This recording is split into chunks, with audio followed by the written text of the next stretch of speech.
পরে তার কোলে আমার মাথা রেখে অনেকক্ষণ পর্যন্ত মাথাটা তাথায় দিয়ে তখন আমার মানে ও মাথার ভিতরে হাতটা চেঁচাতে আমার ঘাড় গলা এগুলোর ভিতরে হাত মানে টাচ করতেছে অনেকক্ষণ মানে শরীর কিরকম করতেছে আমি তো জানি এটা ফিলিংস তো আমি বুঝতে পারছি হ্যাঁ শেষে তো হয়তো এটাও যাবে তখন মনে মনে ভাবলাম যে সবাই তো আমার দেহ হয়েছে কেউ তো আর আমার মন চায় না তো সবাইকে দেহটা দিই সমস্যা কি একজনকে দিছে আরো একজনকে দিই তা ভেবে আমি আবার মনে করেন আমি তাকে বলতেছি কি তোমার কিছু লাগবে তখন বললে হ্যাঁ লাগবে তো সে মনে করেন যে তার মানে মুখ দিয়ে আমার সর্ব অঙ্গর ভিতরে চুমা দিচ্ছে কিস করছে করার পর মনে করেন আমার শরীর পুরোপুরি কারেন্ট আসে তখন তার সাথে আমি আবার সহবাসে লিপ্ত হই হওয়ার পর মনে করেন এভাবে দিন যেতে এখন আবার মানে আমার লাইফ শুধু এরকম শোয়া আর উঠায় দিই আচ্ছা ঠিক আছে তো সবকিছু বাদ দিলাম রিলেশন সবকিছু বাদ দিয়ে দে এসব কিছুই করব না তো কিছুই করব না ঠিক আছে তো আমি একদিন আমার একটা চাচাতো ভাই আছে আমি গোসল করতেছি মানে গোসলখানায় আমাদের গ্রাম অঞ্চলের গোসলখানায় কিন্তু মানে কলা পাতা দিয়ে মানে সুপারি গাছের ইয়া দিয়ে পাতা দিয়ে বা টিন দিয়ে বেড়া দেয় দিয়ে তারপর মানে গোসল করে সবাই তো এরকম ভাবে আমাদের বাড়িতে যে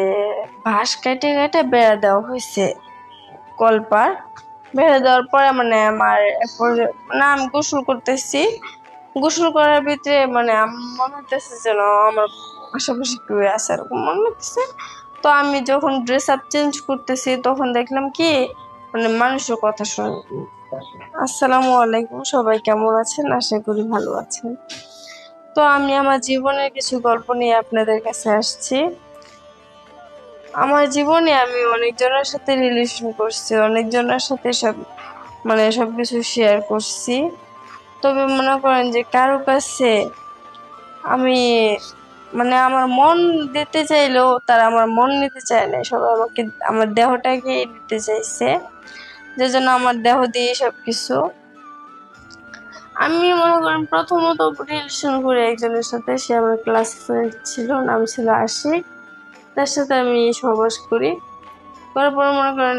আমি একদিন বলতেছি দেখো আমাদের ভিতরে তো সবকিছু হয়েছে তুমি আমাকে পছন্দ করো আমিও তোমাকে পছন্দ করি চলো না আমরা বিয়ে করি তো মা সে বিয়ে করবে না সে বলতেছে আর দিন যাক চাকরি নেই সে তো আমি এই কথা শুনে বললাম যে তোমার দিন যাবে আর আমি এদিক দিয়ে মনে করে যে আমার ফ্যামিলি থেকে চাপ আসতেছে বিয়ের জন্য তো এসে ঝগড়া লেগে তার সাথে আমার ব্রেকআপ হয়ে যায় তো তারপরে আরেকজন সাথে রিলেশন করে আমি তো সে আমাদের ক্লাস ফ্রেন্ড না সে আমাদের এলাকারই ছেলে তো মানে তাদের পানের দোকান আছে সে পানের দোকানে থাকতো তো তো আমি তাদের জন্য পান আনতে গেলে দেখা হইতো আমার তার সাথে তো সেই ছেলেটাও মনে করেন যে আমি তাকে অফার দিই সে আমার অফার মেনে নেওয়ার পর আমরা অনেকদিন যাবত ফোনে কথাবার্তা বলি তারপর যে দেখা করতে গেছি তো আমার মনের ভিতরে এটা সুখ মানে এটা খুশি যে অন্তত একটা বয়ফ্রেন্ড খারাপ ছিল আমার দেহ চাইছি এই বয়ফ্রেন্ডটা অন্তত আমার দেহ চাবে না যার জন্য তার সাথে আমার ভালোভাবে দিন রাত কাটতে শুরু করলো রাতের বেলা ফোনে কথা বলি দিনের বেলা দেখা করি অনেক ভালোভাবে যাচ্ছে দিন হঠাৎ করে একদিন সে আমাকে বলতেছে চলো না আমরা একটু দেখা করি আমি কোথায় দেখা করবা সে আমাকে বলতেছে সন্ধ্যার পরে মানে একটু বাগানে যাওয়ার জন্য তো আমি বললাম যে সন্ধ্যার পরে কেন আমি বাগানে যাব বাগানে গেলে কি দিনের বেলা যাওয়া যায় না তো না সমস্যা মানে আমাদের এলাকার লোকজন যদি দেখে তো ঝামেলা তা বলার পরে বললাম যে আচ্ছা ঠিক আছে এতদিন যেহেতু কিছু করে নাই তাহলে আজকেও কিছু করবে না তা ভেবে আমি যাই তার সাথে দেখা করার জন্য তো দেখা করার জন্য যে আমি মনে করেন যে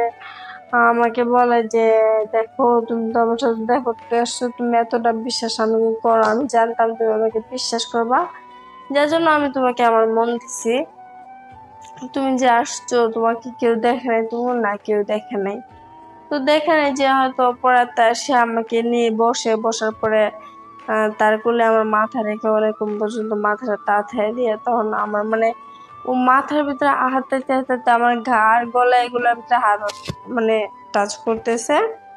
অনেকক্ষণ, মানে শরীর কিরকম করতেছে আমি তো জানি এটা ফিলিংস। আমি বুঝতে পারছি হ্যাঁ শেষে তো হয়তো এটা যাবে। তখন মনে মনে ভাবলাম যে সবাই তো আমার দেহ হয়েছে, কেউ তো আর আমার মন চায় না। তো সবাইকে দেহটা দিই, সমস্যা কি, একজনকে দিছে আরো একজনকে দিই। তা ভেবে আমি আবার মনে করেন আমি তাকে বলতেছি কি তোমার কিছু লাগবে, তখন বললে হ্যাঁ লাগবে। তো সে মনে করেন যে তার মানে মুখ দিয়ে আমার সর্ব অঙ্গর ভিতরে চুমা দিচ্ছে, কিস করছে। করার পরে মনে করেন আমার শরীর পুরোপুরি কারেন্ট আসে, তখন তার সাথে আমি আবার সহবাসে লিপ্ত হই। হওয়ার পরে মনে করেন এভাবে দিন যেতে এখন আবার মানে আমার লাইফ শুধু এরকম শোয়া আর উঠায় দিই। আচ্ছা ঠিক আছে, তো সবকিছু বাদ দিলাম, রিলেশন সবকিছু বাদ দিয়ে দে, এসব কিছুই করবো না। তো কিছুই করবো না ঠিক আছে। তো আমি একদিন আমার একটা চাচাতো ভাই আছে, আমি গোসল করতেছি মানে গোসলখানায়। আমাদের গ্রাম অঞ্চলের গোসলখানায় কিন্তু মানে কলা পাতা দিয়ে না তো সুপারি গাছের ইয়া দিয়ে পাতা দিয়ে বা টিন দিয়ে বেড়া দেয়, দিয়ে তারপর মানে গোসল করে সবাই। তো এরকম ভাবে আমাদের বাড়িতে যে ঘাস কেটে কেটে বেড়া দেওয়া হয়েছে কলপার। বেড়ে দেওয়ার পরে মানে আমার এরপর না আমি গোসল করতেছি, গোসল করার ভিতরে মানে মনে হইতেছে যেন আমার আশেপাশে কেউ আছে এরকম মনে হইতেছে। তো আমি যখন ড্রেস আপ চেঞ্জ করতেছি তখন দেখলাম কি মানে মানুষের কথা তো কিছু একটা শোনা যায়। আমার কান পায়রা দেখি যে আমার চাচাতো ভাই। আমি বুঝেও না বুঝার ভান করছি, দেখি নাই। তো সে কি করছে, আমি যখন কাপড় চেঞ্জ করি জামাটা খুলছি নিচের সালোয়ারটা খুলবো, তখন সে টুপ করে ভিতরে ঢুকে যায়।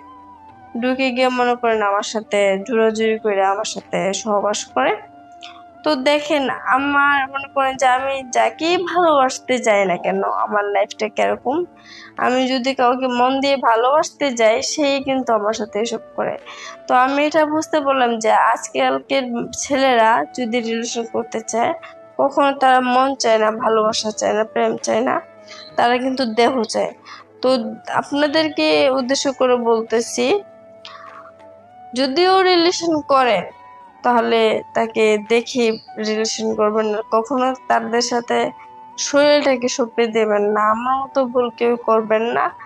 আপনাদের কাছে এই কথা বলার উদ্দেশ্য হয়েছে আপনারা যেন এমন ভুল না করেন আমার মতো। তো সবাই ভালো থাকবেন, সুস্থ থাকবেন, আল্লাহ হাফিজ।